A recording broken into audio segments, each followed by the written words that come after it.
En la mañana de hoy hablaremos de otras causas de demencia que no son Alzheimer, aunque tienen una vinculación grande con la enfermedad de Alzheimer como tal. Bueno, para no perdernos en contextos en cuanto a frecuencia, nos encontramos aquí con 55 millones de personas en el mundo con demencia. De esas 55 millones de personas, entre un 60 y un 70%, es decir, aproximadamente entre 38 a 40 millones tienen enfermedad de Alzheimer. Pero en la mañana de hoy nos vamos a referir al resto. Pero no quiero pasar por alto esta gráfica que me encanta, aunque es del 2015, se ha actualizado, por ejemplo, aquí la fecha que venía solamente a partir del 2015 y yo puse unas actualizaciones en estos momentos 55, para el año 2030 deben haber 74 millones y el 2030 está ahí en 7 años. Y para el año 2050 van a haber entre 130 y 150 millones, sobre todo a expensa de países de bajos ingresos, como se señala aquí en esta parte rosa viejo o naranja, no sé cómo ustedes lo podrán visualizar. Pero bueno, esta es la gráfica que nos va a hacer referencia al inicio de nuestra charla. Nosotros hablamos de demencia, hablamos de enfermedad de Alzheimer que constituye entre el 60 al 70% de todas las causas de demencia y vamos a hablar hoy en el que corresponde el 30 y el 40% de todas las causas de demencia, que son otras causas de demencia que no son enfermedad de Alzheimer. Estas causas son importantísimas definirlas desde el primer momento. ¿Por qué? Porque hay muchas de estas causas que son no solamente evitables en un 100%, sino también son potencialmente curables, como por ejemplo la hipovitaminosis por déficit de vitamina B12. Si usted detecta que el paciente tiene un déficit de vitamina B12, con la sustitución de la vitamina B12 ya es suficiente como para mejorar el paciente. Algunas infecciones, algunos trastornos metabólicos, pero hoy, en la mañana de hoy, vamos a hacer referencia a dos de ellas. Vamos a hacer referencia a la vascular y vamos a hacer referencia a la traumática. La vascular, como vimos en charlas anteriores, tiene una vinculación directamente en la causa, inclusive de la enfermedad de Alzheimer. Muchas veces se entrelazan con ella porque podemos ver pacientes con enfermedad de Alzheimer que tienen también un daño vascular difuso. Y por último vamos a ver las traumáticas, es decir, nuestra charla va a estar dirigida en demencia vascular y la demencia postraumática como tal. Bueno, demencia vascular. La demencia vascular es la segunda causa después de la enfermedad de Alzheimer, como veníamos mencionando, pero también está muy relacionada con ella. Hay algunos pacientes que el diagnóstico incluso es de una demencia mixta porque tienen elementos de una enfermedad de Alzheimer y tienen elementos también de una demencia de tipo vascular. La demencia vascular es muy frecuente. Ya hablamos que entre el 30 y el 40% de todas las causas no son Alzheimer. Bueno, sencillamente esto viene siendo como el 50% de todas las que no es Alzheimer es demencia de tipo vascular. Es decir, nosotros podemos hacer un cálculo a golpe de ojo, decir, si no es Alzheimer, tiene un 50% de posibilidades de ser enfermedad o una demencia de tipo vascular.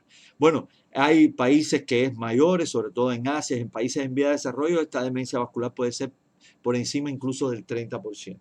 Y muchas veces después de una enfermedad vascular, uno tiene un riesgo de padecer de demencia vascular en un 7% en pacientes en población general, pero puede llegar hasta un 40% de pacientes hospitalizados. Bueno, ¿cómo se desarrolla la demencia de tipo vascular? Todo parte de lo que se llaman factores de riesgo vascular. Mírenlos aquí, los factores de riesgo vascular.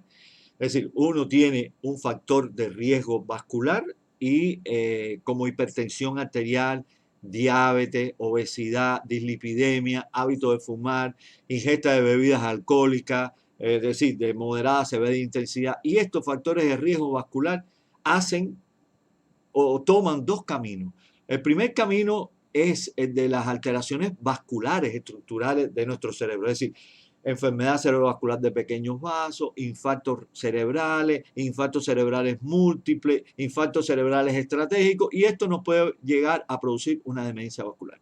El otro camino ya lo conocemos, lo vimos en la charla anterior, que era el mismo factor de riesgo vascular que hacíamos referencia, iniciando un proceso degenerativo para llegar a formar una enfermedad de Alzheimer como tal.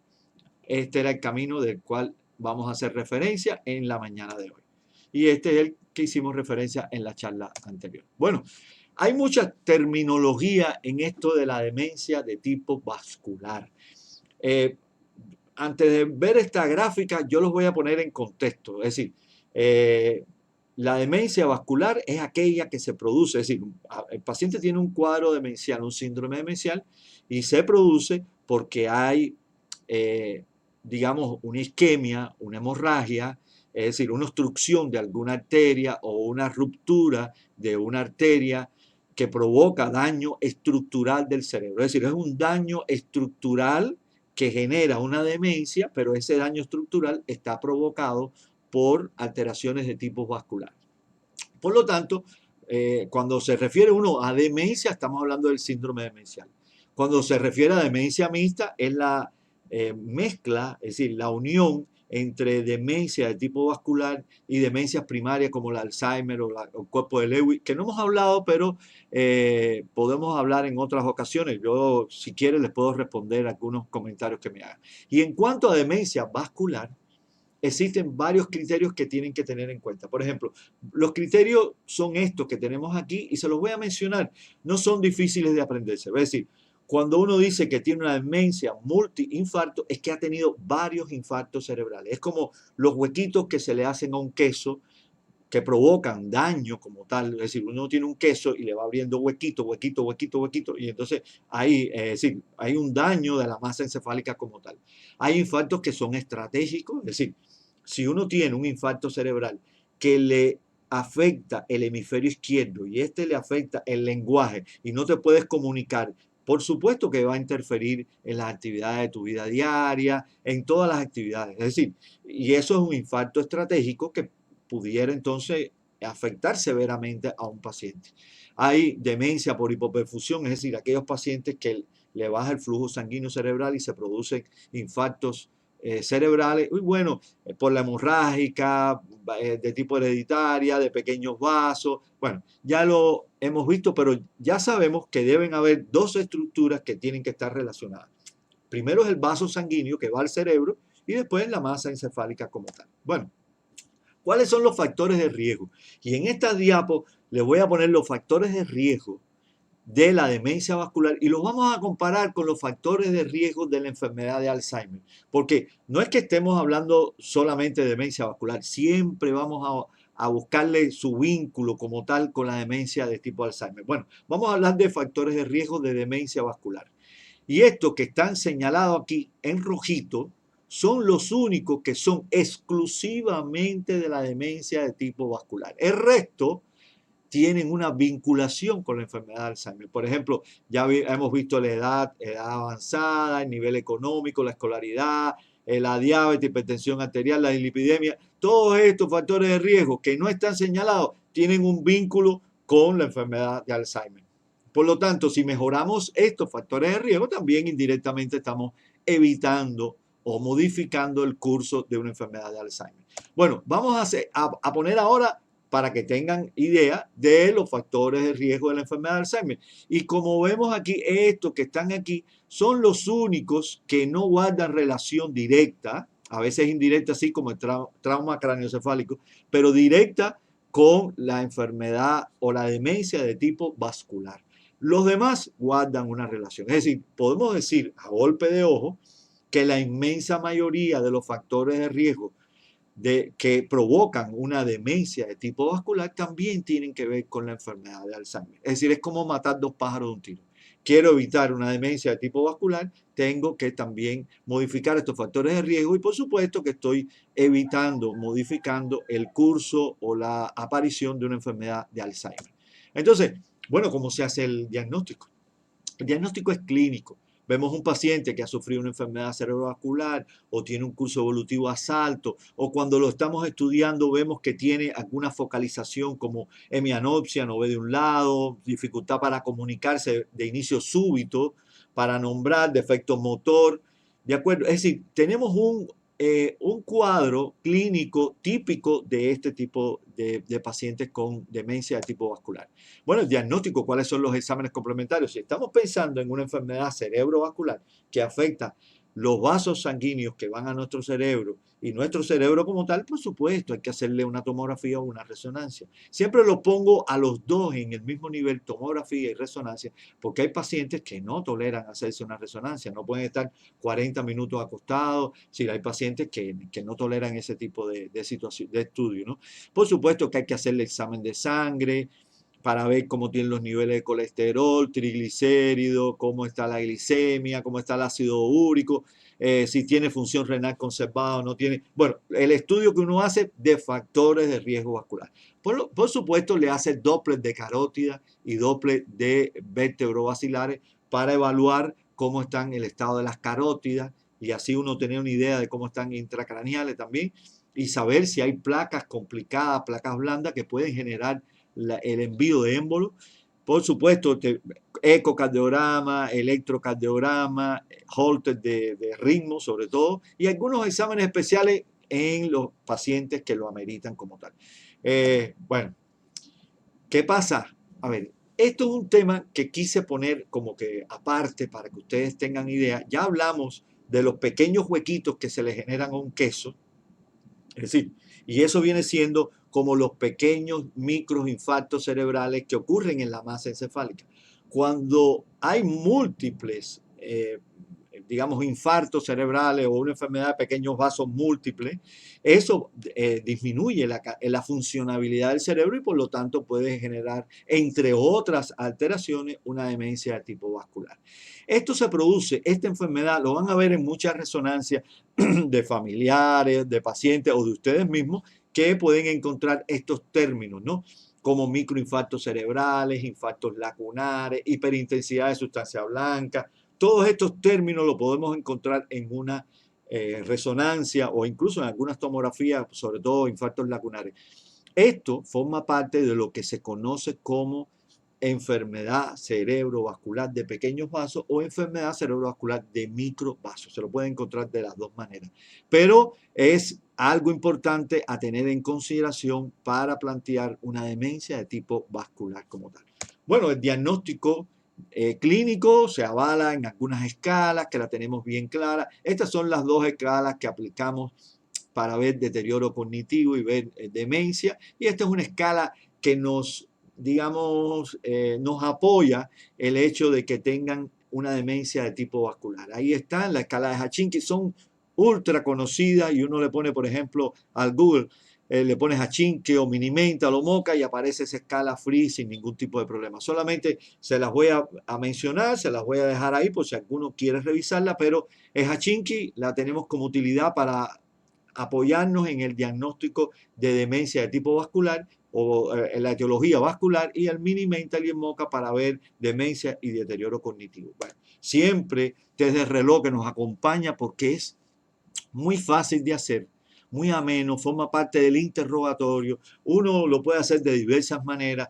Es decir, en investigación tiene que hacerlo de una manera nada más, ¿no? Pero cuando uno está en la práctica diaria, puede hacerlo de diversas maneras, como por ejemplo, le dibuja el círculo para que el señor o la señora no tengan dificultades a la hora de realizar el círculo, usted se lo dibuja y le dice, dibújeme aquí un reloj, póngame los números y las agujas que marquen tal hora. Yo tengo 2 horas predilectas, las 10:10 y las 7:25. Son como que más complicadas, ¿no? O le pregunto sencillamente al paciente, ¿qué hora es? Y él me dice aproximadamente a las 4:30. Perfecto. Entonces, dibújeme aquí un reloj en este círculo que marque las 4:30. El paciente tiene que tener estas consideraciones a la hora de dibujarlo, que los números sean equidistantes, la aguja más chiquita va para el horario, así, las cosas que uno valora en el test de reloj como tal. Bueno, vamos a ir a los casos clínicos porque son más interesantes. En estos casos clínicos les voy a presentar algunas características clínicas y después vamos a ver las imágenes para que tengan idea de lo que hemos ido conversando. Bueno, usted es un paciente masculino, 87 años, es hipertenso de larga data y desde hace algunos años sus familiares notan que tiene una marcha a cortos pasos. La habilidad emocional significa que cambia, a veces se ríe y de pronto comienza a llorar y a veces tiene una dificultad para deglutir. Esto en medicina, nosotros en neurología lo conocemos como síndrome pseudobulbar. Pero bueno, el caso es que cuando lo examino veo que se congelan las marchas, una marcha a cortos pasos, los reflejos están vivos y tiene babinquio bilateral. Entonces encontramos esto en la resonancia. Miren, aquí vemos lesiones de pequeños vasos, infartos lacunares, una atrofia bilateral, pero sobre todo una enfermedad cerebrovascular de pequeños vasos, con hemosiderosis. Aquí la encontramos también, mire esta cantidad de microinfartos cerebrales, una enfermedad cerebrovascular de pequeños vasos. Y aquí lo vemos en otro tipo de, digamos, de protocolo, que la enfermedad cerebrovascular se ve, la que es antigua, se ve aquí como que oscurita y podemos observar todo lo que vimos anteriormente. Este paciente tiene una demencia de tipo vascular cuando lo examinamos y desde el punto de vista clínico también tiene lo que se llama parkinsonismo vascular, que el paciente camina con pequeños pasos, con dificultad para la marcha como tal. La etiología, fundamentalmente hipertensión, pero descubrimos que tenía también otras alteraciones o otros factores de riesgo de etiología vascular como tal. Bueno, caso número 2, una paciente femenina de 67 años, hipertensa también, pero que tenía una fibrilación auricular. Fibrilación auricular es un trastorno de ritmo cardíaco que provoca con alto índice los émbolos que salen del corazón y van al cerebro. Bueno, esta paciente de manera súbita presentó un episodio de hemianopsia homónima derecha, es decir, no veía por el lado derecho de su campo visual, ataxia, hemiparesia, y en julio del 2022 presentó otra hemiparesia izquierda con dificultad para hablar y el síndrome de German. Bueno, mire, esta paciente hizo este infarto cerebral, mírenlo aquí, este es un infarto cerebral que se ve más oscurito, esto es una tomografía, lo blanco es el cráneo, estos son los ojos, aquí lo vemos más oscurito y el paciente tuvo una enfermedad cerebrovascular de los dos lados, es decir, tanto del lado derecho, esto es derecho, porque lo que se ve izquierdo es derecho en el cráneo, ¿no?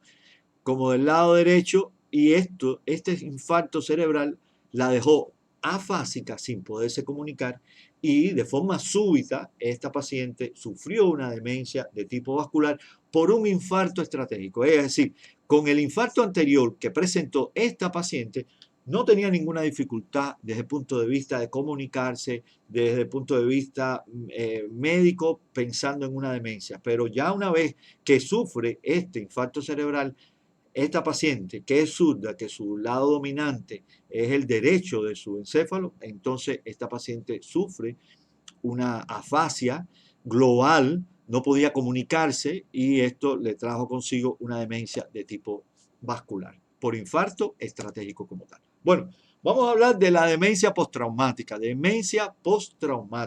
Bueno, esta demencia postraumática ha venido ganando, bueno, fue descrita hace 100 años, ¿no? Descrita hace 100 años, pero en los últimos años, y hay una película que le vamos a hacer mención más adelante, en los últimos años se ha venido ganando en importancia el trauma, no solo como un factor de riesgo a enfermedades de tipo enfermedad de Alzheimer, sino también un factor de riesgo a padecer de enfermedad cerebrovascular, es decir, como intermediario de la enfermedad de Alzheimer. Y se han visto diversos subtipos, por decirlo de alguna manera, y a veces no necesariamente tienes que tener un trauma craneoencefálico como que severo para producir una demencia de tipo postraumática como tal. Bueno, para ponerlos en contexto de clasificaciones de los traumas craneoencefálicos, permiso, en contexto podemos hablar, bueno, el trauma depende si es leve, moderado o grave, ¿no? Las lesiones pueden ser focales o pueden ser difusas. Las alteraciones que encontramos pueden ser de tipo primaria, secundarias o terciarias. Bueno, hay un sinnúmero de clasificaciones que van en dependencia a la utilidad práctica, pero esta es la que se hace en emergencia. En un cuerpo de guardia de cualquier hospital, uno hace, este paciente es leve, perdió el conocimiento, no perdió el conocimiento, cumple órdenes, la escala de Glasgow está entre 14 y 15, no hay problema, es leve, no debe tener una repercusión desde el punto de vista neurológico. Y las focales, cuando ya no es leve, que ya hay alteraciones moderadas o graves, pueden haber alteraciones focales o difusas, ¿no? Y estas alteraciones focales pueden ser primarias o secundarias o terciarias. Es decir, eso ya la valoración es muy individual del médico como tal. Bueno, por supuesto, constituye un riesgo para padecer de enfermedades neurodegenerativas, pero en sentido general neurodegenerativas. Y hay 3 enfermedades que son importantes que tenemos que tener en cuenta porque el trauma craneoencefálico puede llegar a producir enfermedad de Alzheimer como un factor de riesgo importante. Si incluso se habla de que triplica a veces los traumas moderados, cuatriplica el riesgo de padecer de Alzheimer, y algo parecido le sucede con el Parkinson y una entidad que se llama encefalopatía traumática crónica, que fue motivo de una película que lo veremos a continuación. Bueno, se dice, como la vascular era entre el 15 y el 20% de todas las demencias, esta es el 5% de todas las demencias que no son Alzheimer. Y a veces cuando uno dice, bueno, el trauma fue leve, no perdió el conocimiento, se dio un golpe en la cabeza, es verdad. Cuando el trauma es leve, y esto es importante para los padres, para los adolescentes, para los adultos, para todo en sentido general. Cuando el trauma es leve, hay una posibilidad muy baja de que desarrolle una demencia. Pero cuando el trauma es leve, pero es de forma repetida, estos traumas repetidos, como se ven en algunos deportes, como boxeo, como por ejemplo fútbol, esto ya aumenta el riesgo para padecer de demencia como tal.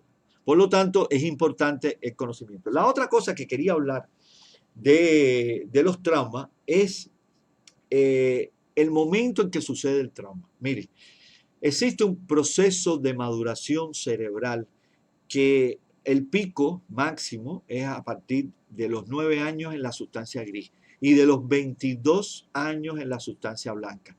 Y las partes que más tardíamente maduran son las partes que tienen que ver con la conducta del ser humano, que están en las áreas prefrontales. Por lo tanto, las áreas que vamos a ver más adelante, que con mayor frecuencia pueden recibir trauma, son las áreas prefrontales, y esto hace que si digamos, ocurren alteraciones traumáticas repetidas en traumas leves, como boxeo, antes de los 22 años, esto puede generar alteraciones neurocognitivas, neuropsiquiátricas, que afecten las áreas prefrontales de nuestro cerebro. Bueno, este es nuestro cerebro.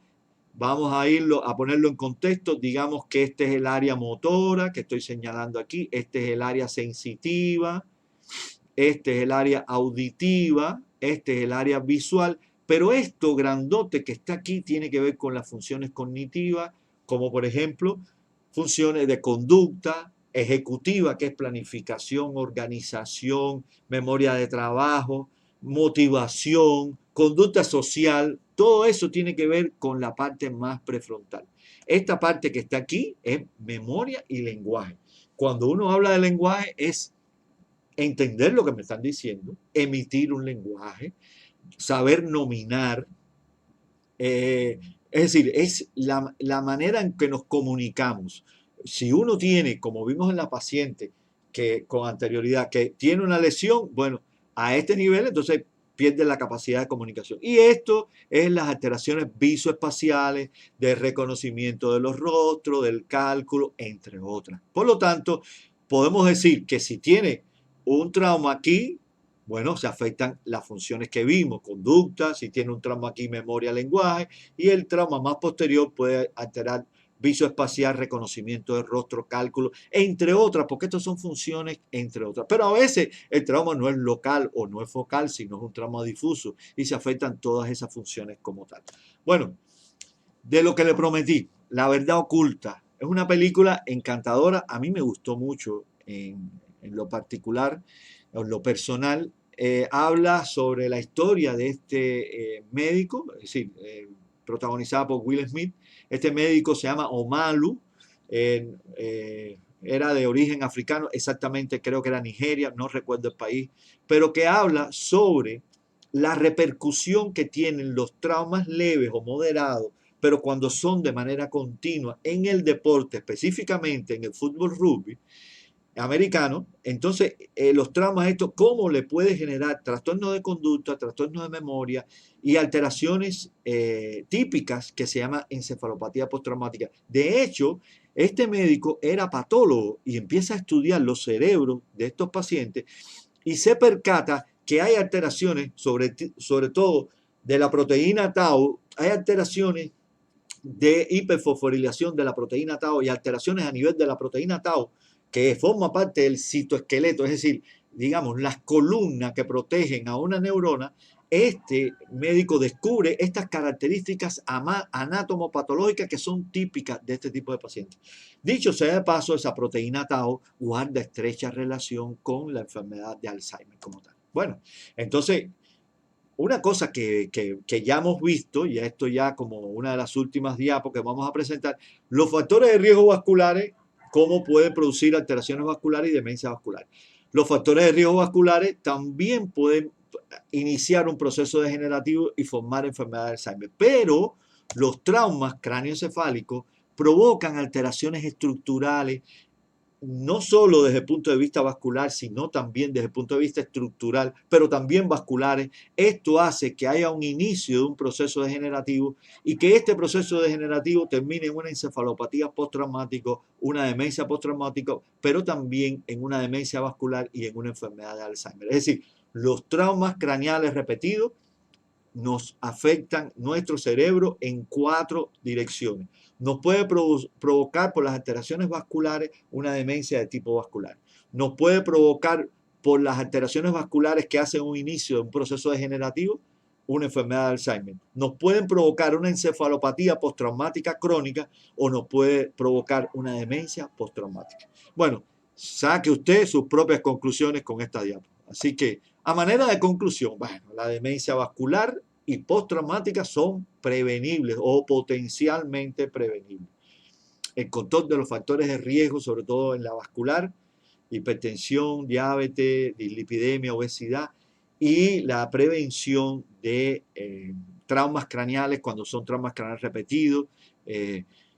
Yo creo que es importante, por lo menos para llamar la atención, esto, el trauma craneoencefálico no es solamente una causa de demencia, sino es una causa frecuente de muerte y de discapacidad. Y ya no solamente estoy hablando de discapacidad cognitiva, sino discapacidad también física.